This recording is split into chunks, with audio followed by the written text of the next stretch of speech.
Assalamualaikum warahmatullahi wabarakatuh. Nama saya Tria Lestari dengan NPM 2213042082. Nah, di sini saya akan membahas tentang analisis sebuah makanan, analisis unsur tata bahasa dari sebuah makanan yang lagi tren banget, yaitu mie hom pimpa, serta perbandingannya dengan struktur dalam bahasa Inggris.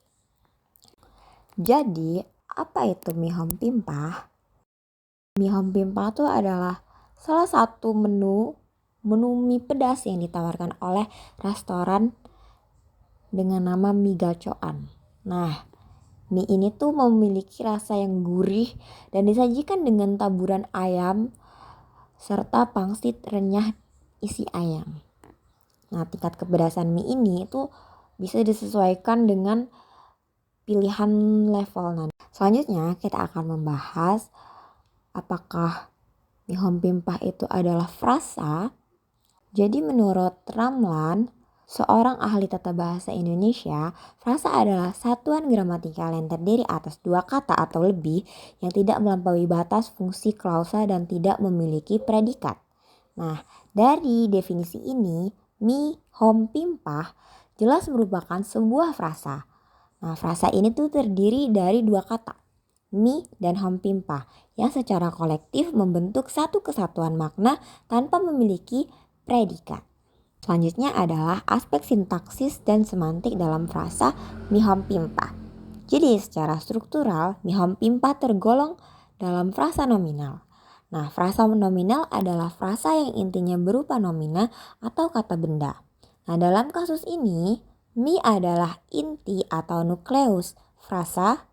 Nah, kata ini adalah nomina yang menjadi pusat makna yang dijelaskan. Nah, hom pimpa itu berfungsi sebagai pewatas atau modifier. Kata ini menerangkan atau membatasi makna dari mie. Pola struktural frasa ini adalah DM atau diterangkan menerangkan. Dalam kategori frasa berdasarkan distribusi dari Khair menggolongkan mie hom pimpa sebagai frasa endosentris. Nah, frasa endosentris adalah frasa yang didistribusinya sama dengan salah satu unsurnya atau semua unsurnya.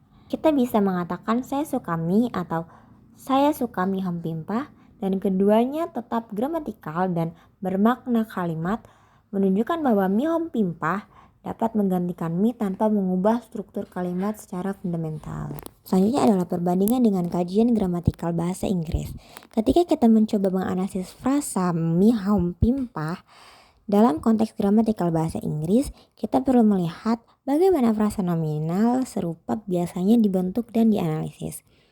Dalam bahasa Inggris, frasa nominal umumnya mengikuti pola QDAN atau quantifier, determiner, adjective, and noun, dengan penempatan modifier sebelum atau sesudah head noun.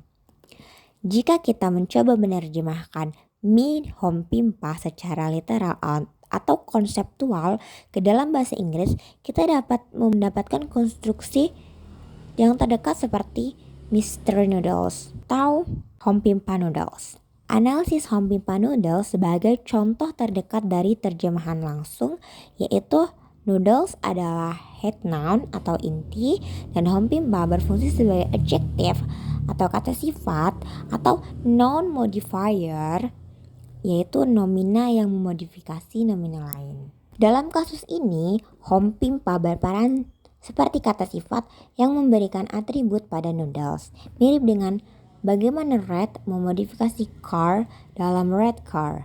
Struktur ini sering disebut noun phrase atau nominal group dalam linguistik Inggris. Selanjutnya adalah perbedaan dan kesamaan. Yang pertama adalah perbedaan dan kesamaan di penempatan pewatas atau modifier. Dalam bahasa Indonesia, mie hom pimpa atau pewatas hom pimpa diletakkan setelah inti. Ini adalah pola DM atau diterangkan menerangkan yang umum dalam bahasa Indonesia. Namun dalam bahasa Inggris, hom pimpa noodles, nah pewatasnya itu adalah hom pimpa diletakkan sebelum inti atau noodles. Ini adalah pola MD menerangkan diterangkan. Yang umum dalam bahasa Inggris untuk adjektif atau non-adjunct yang memodifikasi nominal. Selanjutnya adalah sifat pewatas. Nah, dalam bahasa Indonesia, hompimpa dalam konteks ini berfungsi sebagai pewatas nominal yang memberikan makna metaforis bukan secara harfiah. Nah, namun dalam bahasa Inggris, jika hompimpa digunakan sebagai modifier, ia akan berfungsi sebagai adjektif atau non-adjunct yang juga membawa makna kiasan atau deskriptif. Dan yang terakhir adalah kategori frasa. Baik dalam bahasa Indonesia maupun bahasa Inggris, mie hompimpa dan padanannya yaitu hompimpa noodles sama-sama termasuk dalam frasa nominal karena inti frasanya adalah nominal. Kesimpulannya adalah meskipun terdapat perbedaan signifikan dalam urutan kata antara frasa nominal bahasa Indonesia, DM dan bahasa Inggris seringkali MD, konsep dasar tentang inti frasa dan peran pewatas tetap berlaku di kedua bahasa. Hompimpa dalam konteks ini menunjukkan bagaimana sebuah kata dapat melampaui makna leksikal aslinya dan memperoleh makna kontekstual yang kaya baik dalam bahasa Indonesia maupun saat diterjemahkan dan dianalisis dalam kerangka bahasa Inggris. Sekian dari saya. Wassalamualaikum warahmatullahi wabarakatuh.